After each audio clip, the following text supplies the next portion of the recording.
Hey guys, Daniel James here and welcome to the Project Bravo video manual. This video is going to kind of act as a counterpart or a replacement for a conventional kind of user manual. So if there's anything specific you'd like to know about Project Bravo, if you use the description box below, you can skip through the video to the aspect of the library you want to know more about. So without further ado, let's get started.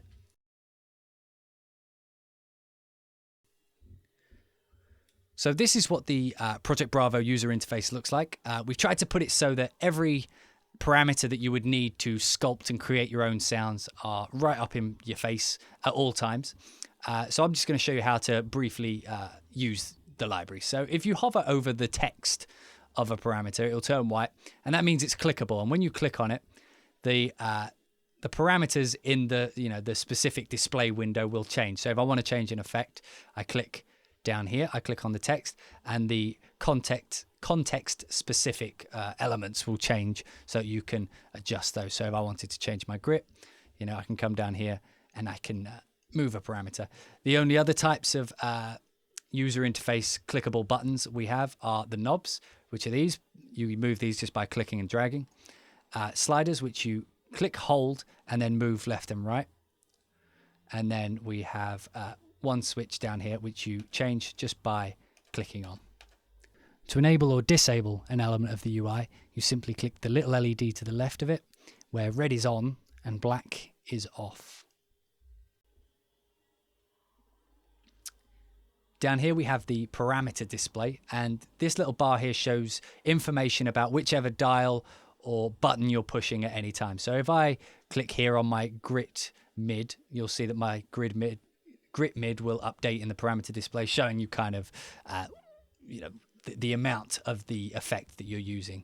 And it's context sensitive, so whatever you click will update in the window, and it's an easy way to see how much you're dialing in a certain effect if you're trying to be specific with a certain effect.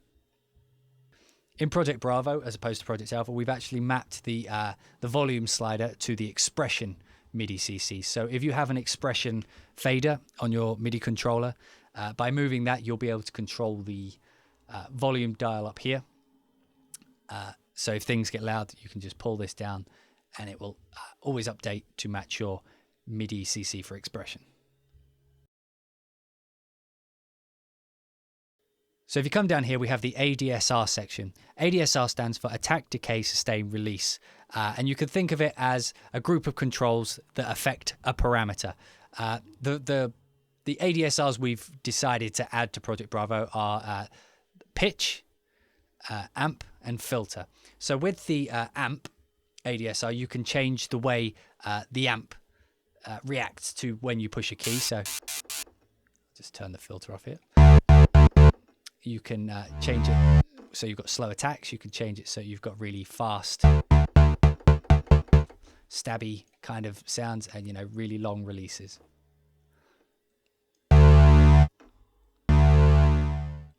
The int on the user interface stands for intensity, and the intensity is the amount of the effect being used. That's used a few other times in the library, so int stands for intensity. So if you come over to the left here, we have, like I mentioned earlier, pitch, amp, and filter. So with the amp, you can control the way the volume acts. With pitch, you can control the way the pitch of the note works. So let me just adjust this so that it's constant. So pitch works like this. So if I turn the intensity all the way up,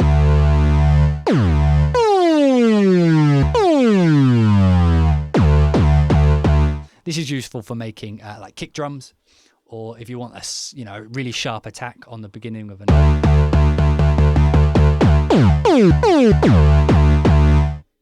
And filter, as you would imagine, works very much like it controls a filter. So you can use this for creating filter open and close effects like this. Or you can use it for making really sharp, stabby notes, perhaps in the step sequence.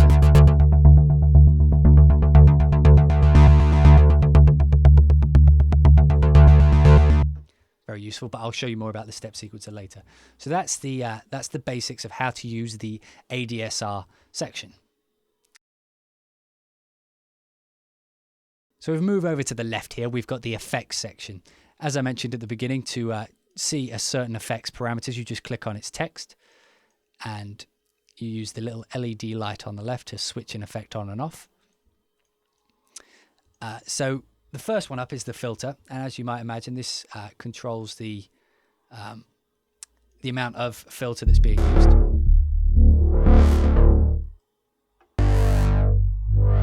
The cutoff is always controlled by the mod wheel, so if you have a mod wheel on your keyboard, you turn that and you can control the cutoff. We have 3 types. We have low pass, band pass, and high pass. You do that just by clicking this dial and pulling it all the way up and down, and then we have resonance. If we come down to grit, grit is basically our distortion plugin. So you turn this on.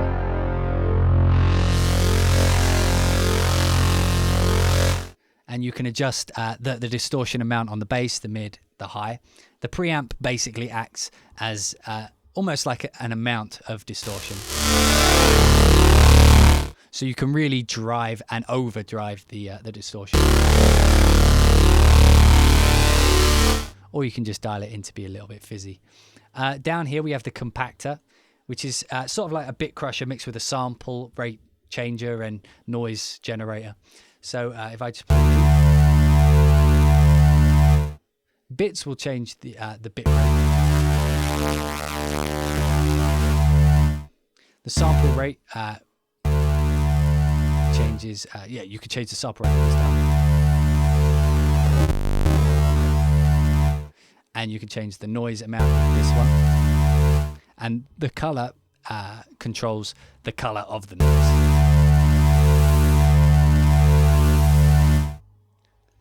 Over here we have the punch, and punch is a transient designer. So if you have, let me just quickly turn on the filter so that we have a sharp attack.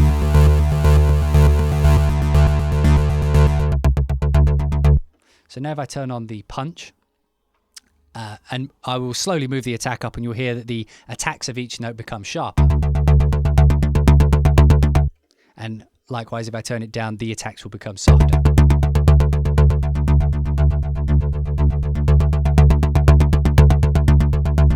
The sustain works the opposite. So where the attack controls the initial attack of the note, as you can imagine by the name, the sustain changes the sustain of it. So by turning it upwards, you'll hear you'll get more actual kind of body to the note. If you turn it to the left and turn it down, you end up with a kind of sharper sounding note because you're only hearing the attack.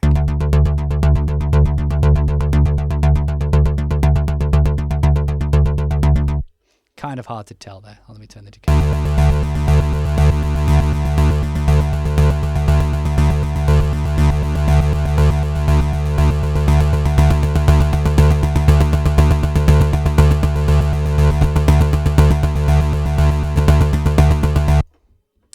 So that's the punch. Moving on, we have the delay. Delay doesn't have an on-off switch. Delay and reverb are always on by default.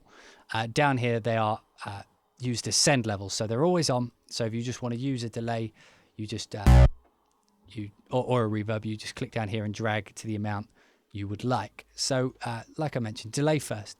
So the rate knob will change how fast the delay bounces after you push the note. Well, the speed at which it will bounce. The bounce will change the panning of each delay. The feedback is the amount of delays. So a higher amount, it will take longer for a delay to disappear after you push a key. And the dampening acts almost like a filter on those delays. So over time, the more filtered it becomes. So if I just turn up the delay a little bit here and push a key, if I turn the bounce all the way down, you'll hear it will be mono. Turn the bounce all the way up, it will be left and right. The feedback will, like I mentioned, determine how long that bounce will carry on. And if I turn up the dampening, you'll hear a filtered effect over time on the delays.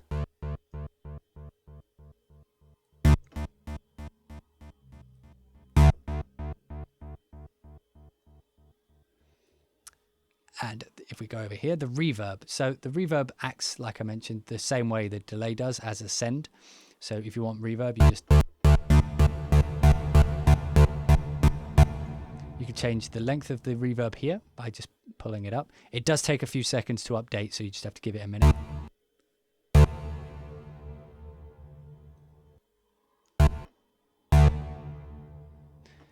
You can change the high pass amount of the reverb here.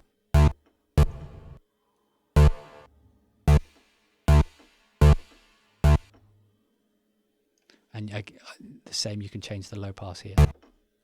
So if you want just a low boomy reverb, you pull down the low pass.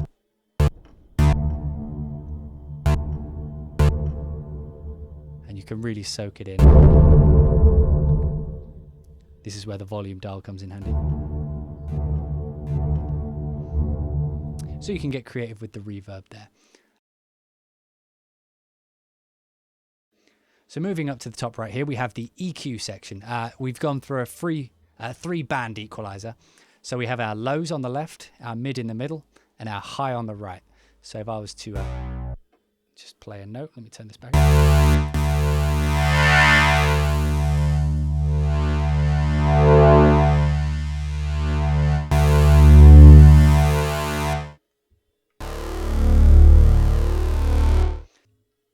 You could change the parameters of the EQ by coming down to this little slider here, which says FWG, which stands for frequency, width, and gain.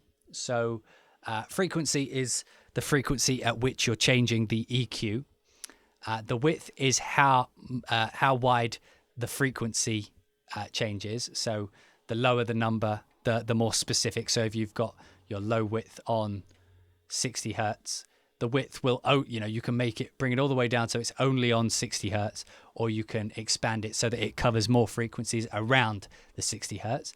And then gain is how much the EQ is affecting the sound itself.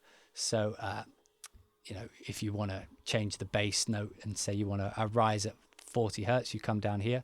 If you want it to be specific to 40 hertz, you can drag the low dial down and then come up to the gain, and let's turn that up. So if you wanted to cover more of the frequencies around 40 hertz, you can pull up the width.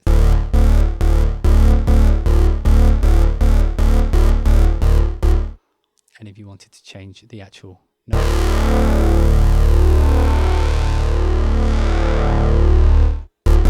you can change which frequencies are being affected by the EQ. The way it's set up is left is low, middle is mid, and right is high. However, the frequency on each dial goes all the way from 20 hertz to 20,000. So you can have 3 high EQs if you really want. It's totally up to you. But the best way to look at it is low, mid, and high. So if we come down here, we have our compressor section. To use the compressor section, you use this mix dial here. All the way to the left will be a completely dry signal. All the way to the right will be the completely compressed signal, and then you can drag it halfway if you want a kind of parallel compression type sound. So the way this compressor works is first you come up here to the input dial, and the input controls the amount of dry signal that's fed into the compressor, and it also controls the threshold. So the more input you have, the more compression you get on the actual dry sound. So let's just turn this up a little bit. The ratio, like any other compressor, controls the ratio with the low being 1:1 and then the high being 20:1. So again, the further to the right you go, the more compressed the signal will be. Down here we have the attack and release. I won't go into how compressors work, but just for example, if I drag the attack here to the right and just let some of the initial attacks through and then bring the release at the compressors going, it's catching just after the initial attack. We should get a nice punchy kind of sound, and as you can hear, it's quite quiet, so we just bring up the makeup gain.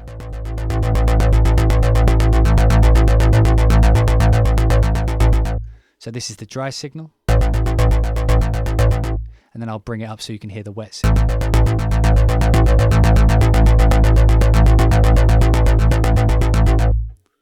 And again, we can move any of these dials around.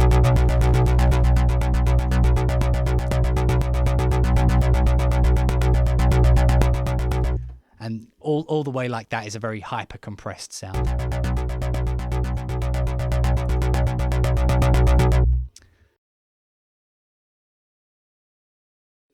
So if we move over to the left here, we have the LFO section.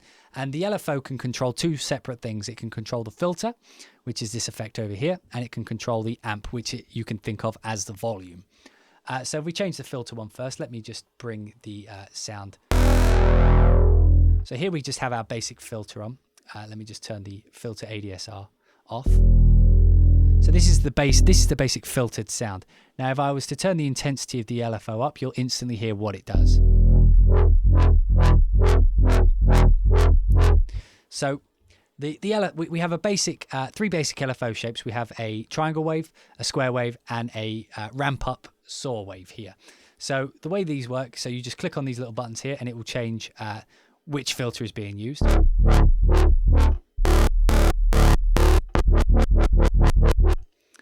You change the intensity here and the rate at which the filter is working here. It's done in 64ths, so it kind of almost works like a frequency rate as opposed to a synced rate. However, because it's in 64ths, it is technically synced, but you can bring it all the way up into the almost audible range.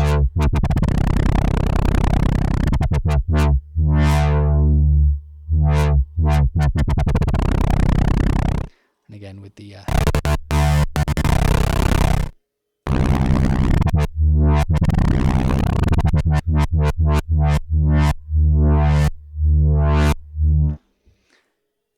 and if we just skip over to the amp, and the amp does the same thing, but it controls the volume of the overall patch. So even with the filter off,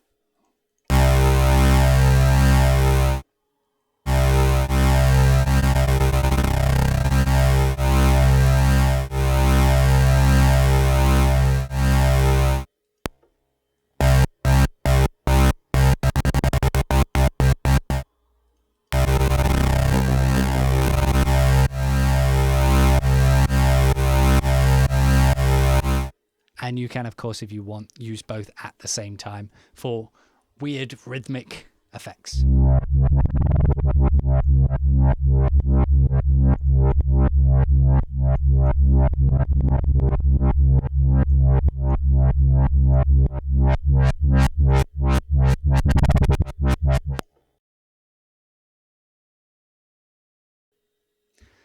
So now let's take a look at the step sequencer section of the interface. So we come up here, click step sequencer, and then we click on the little LED icon here. Now it's engaged.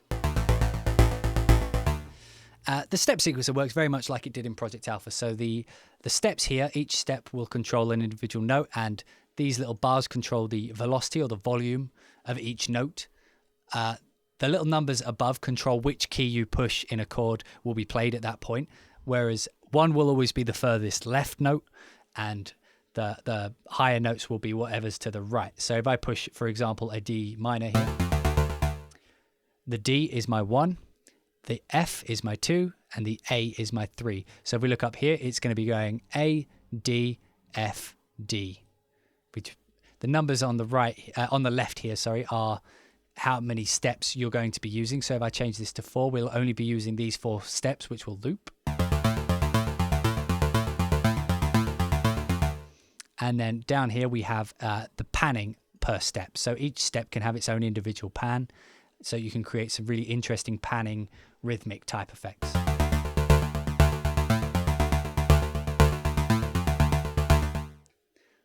If we move over to the left here, we have what is called the grab MIDI and drag MIDI controls. So let me just change a few dials here for the sake of it. Here we go. So we just drag these across. And now if I was to hold a key, hold D minor, you'll hear the nice rhythm playing. If you hold down the key, hold down the chords you'd like and then push grab MIDI, you'll engage the drag MIDI. So now if I was to drag this MIDI into my sequencer here, onto a string patch, for example, it will now load that MIDI information into a MIDI clip here. So if I load up a string patch and play that along,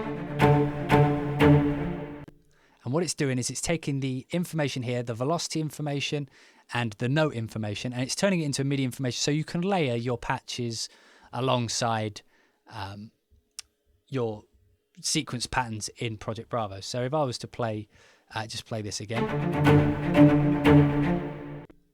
and then I will loop it.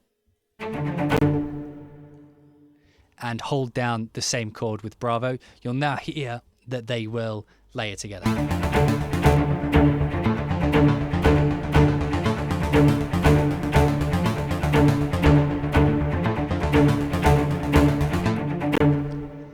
So that's how you use that. Then we're moving along, we have the pattern 1. So by clicking and dragging up and down, you can change the preset of the step sequencer that you're using.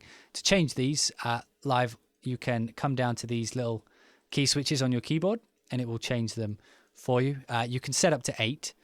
And let's say, for example, you like pattern 1 and you'd like to use that again, but maybe extend it so that you play a different pattern. You click this little clone button here, and now pattern 2 will be an exact copy of it. So let's just say we wanted the initial note changed. And now we come down to pattern 1. And now we can change live to pattern 2.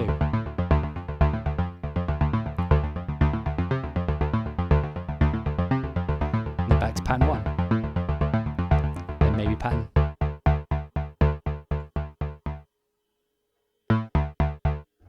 And so on and so forth. If you don't like a pattern or you'd like to start from scratch, you click the clear button here and it empties out. If you come down to this this bottom right section here, you'll see a 1/16. So this controls the speed at which the sequencer acts. And these patterns, these speeds here will react accordingly with the grab MIDI function.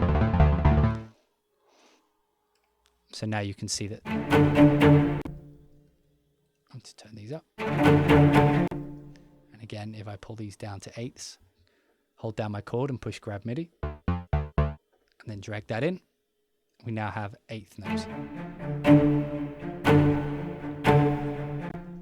So it's a great way if you are not so keen on writing your own ostinati kind of patterns or your own string spiccatos. You can come into Project Bravo, set up a few, a few velocities, for example, like this, change a few notes, hold down a chord. So let's say we want a D minor to B flat. We hold, we'll do it in 16ths. We hold the chord, grab, drag that MIDI information in, and then hold the next chord, the B flat, and then drag that in, and now we have. So it's a good way to layer patterns with your synths, and it's a good way to write rhythms for other instruments. So now let's take a look at the dual control section of the library. The dual control section is basically 2 step sequences which control, as opposed to the step sequencer which controls amp per step, the dual control controls 2 individual filter envelopes. So, and they interact with each other in very unique ways. So the top filter controls one filter, the bottom one controls a second. To put steps in, you just click and drag, or just click on an individual one, pull it up and down. And like I say, they interact with each other in very unique ways. So this is a raw sound, and this is what it does to a sound.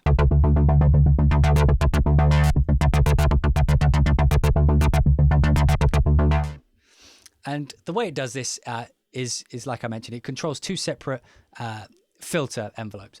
And these dials on the right here control how fast each step sequencer goes. So I have the top one here going at 2/64 and the bottom one here going at 13/64.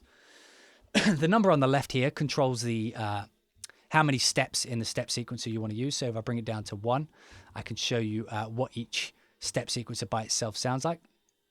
So without any steps, if I bring up the top one,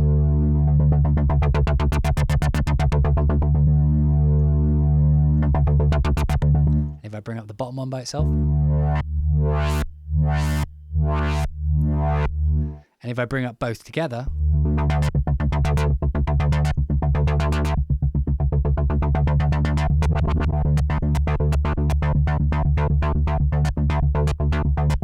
you can hear it creates very interesting rhythmic offbeats. And again, this is determined by the amount of each step. So even by having the same speed and dragging one note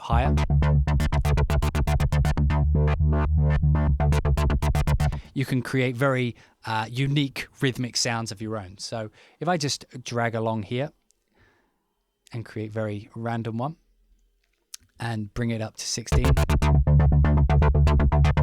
as you hear, you get a very cool rhythmic sound. So let's just bring it back to 1 step again. I'll show you what the controls to the left do here. So let's bring this down to 1. So here we have the cutoff amount. I'll just make it 1 step now. And on the right we have the resonance.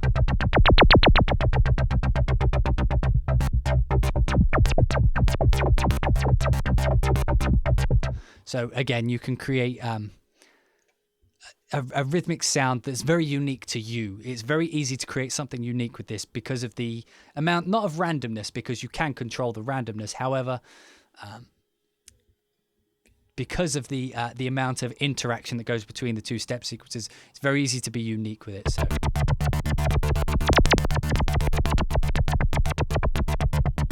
And then below here we have a stomp button, which basically adds a distortion to the effect.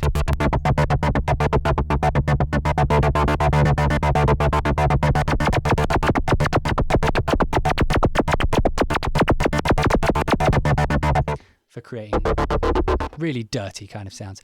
Also like the step sequencer, this the dual control has a preset or a pattern number amount. You can change these. These are linked to each other. So if you change to preset 3 on the step sequencer, it'll also change the dual control and the gate control.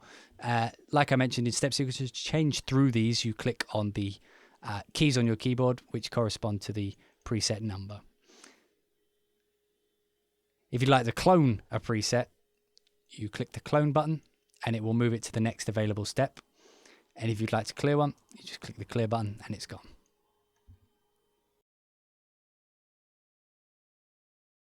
So now let's take a look at the gate control. The gate control, like the step sequencer and the dual control, has a kind of step sequencer looking effect. So here's a raw sound. And then we turn on the effect and drag in some steps.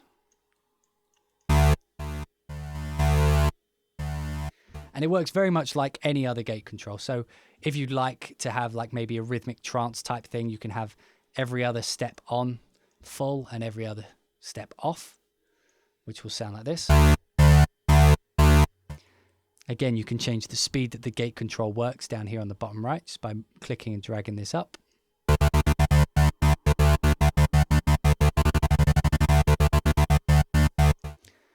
The number on the left controls how many steps you'd like to use. So if you just wanted on off, you could just have 2 steps. And then 16 is like this. So we could put like a few little steps in here.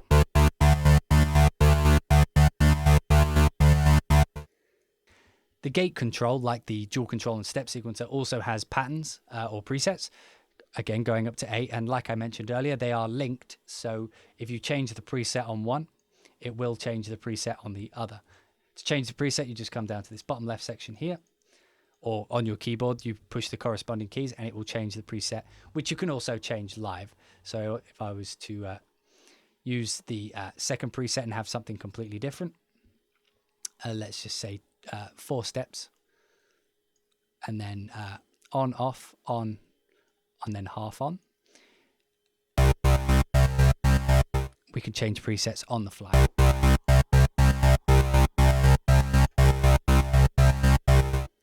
To clone a preset, if you enjoy it, you just click the clone button and it'll put the exact same setup that you've just done onto the next preset, and then you can change it from there.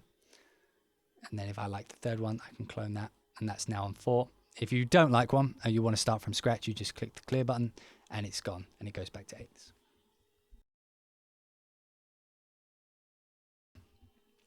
So that's the basics on how you use Project Bravo's user interface. And as you can see, there's plenty of parameters and effects that you can use to create very unique sounds using the sample bank that we provide. However, we wanted to make it easy for everybody to import their own samples. So what I'll do with this part of the video is show you how to drag your own samples into Kontakt and then set it up within Project Bravo. So if I just record the sound of my voice, for example, here, and I'll use it as a demonstration. For the purpose of demonstrating this, here is a recording of my voice. So now if I just of course, you can drag any sound from your Finder window or from wherever you like. What the Windows equivalent of the Finder would be the search window or in your C folder.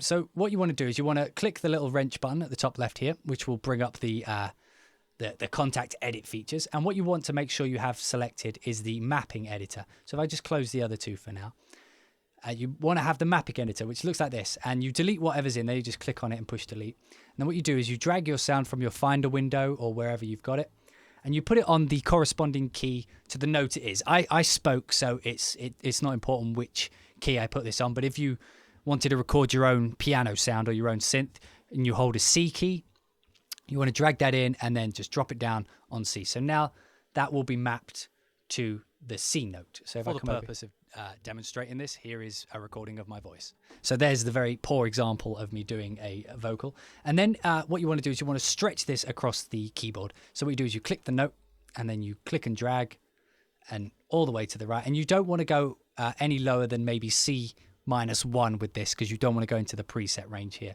So now if I push another key, you see I've imported the sound of my voice. So now what you want to do is close the mapping editor and go to the wave editor. Now you can see for the purpose of you can see what you've just recorded. So what you want to do now is you want to create if you've done a synth or a piano note. If it's a piano note, you don't want it to loop. You can ignore this little section. But if you've created maybe a synth sound or a drum loop or something, what you want to do next is click on the sample loop, and it will create this giant yellow window.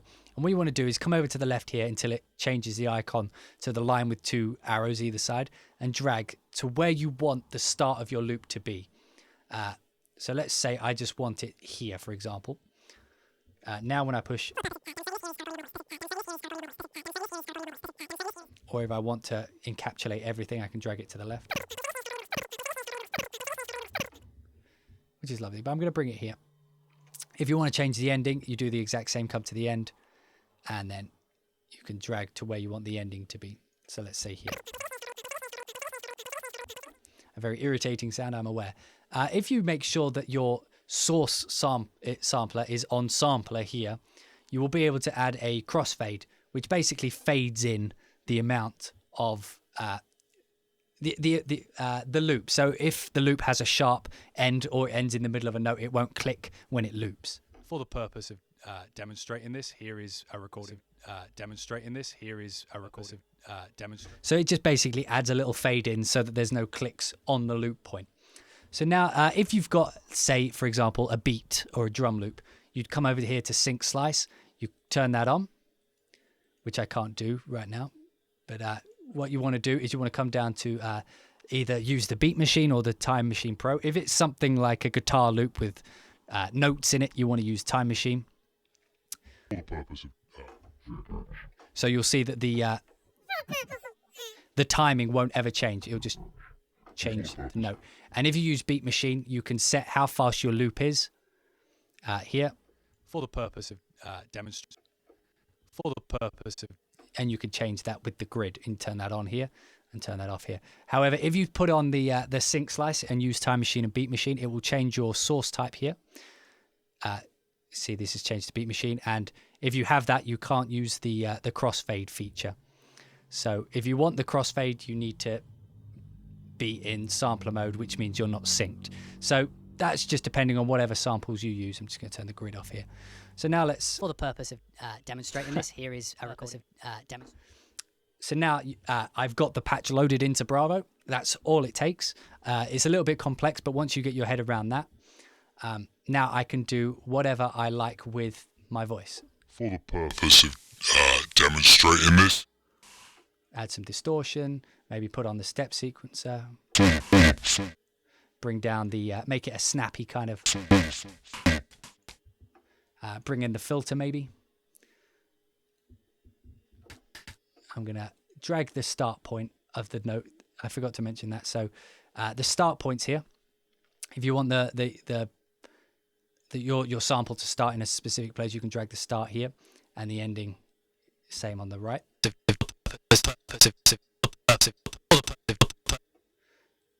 And if you don't want a random start time like this one's got, you just come down to the start time. You can just.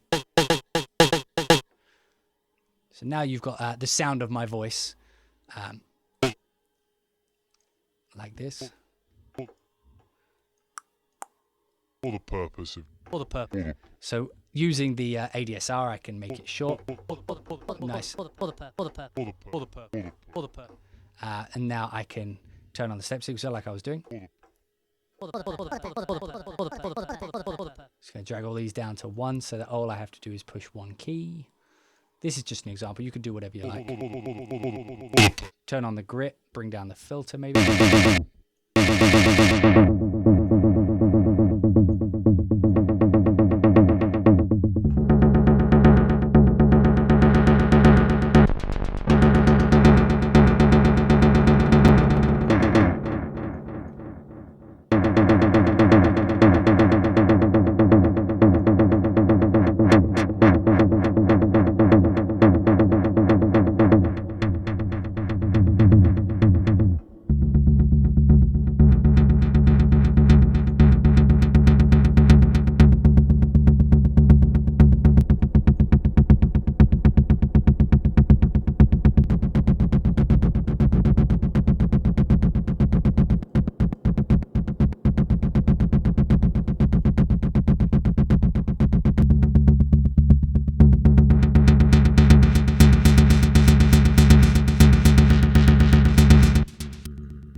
For the purpose of So as you can see, there's quite a lot you can do with just a recording of your voice. So that's how you import a sound into Project Bravo. So I hope you've enjoyed Project Bravo's video manual. If you have any more questions, please go to www.hybrid2.com and use the contact form there, and we'll be more than happy to respond to any questions or queries you may have about the library. So thank you for watching the video. We look forward to hearing all the music you guys create with it, and we're looking forward to seeing all the cool and creative things you do using the interface.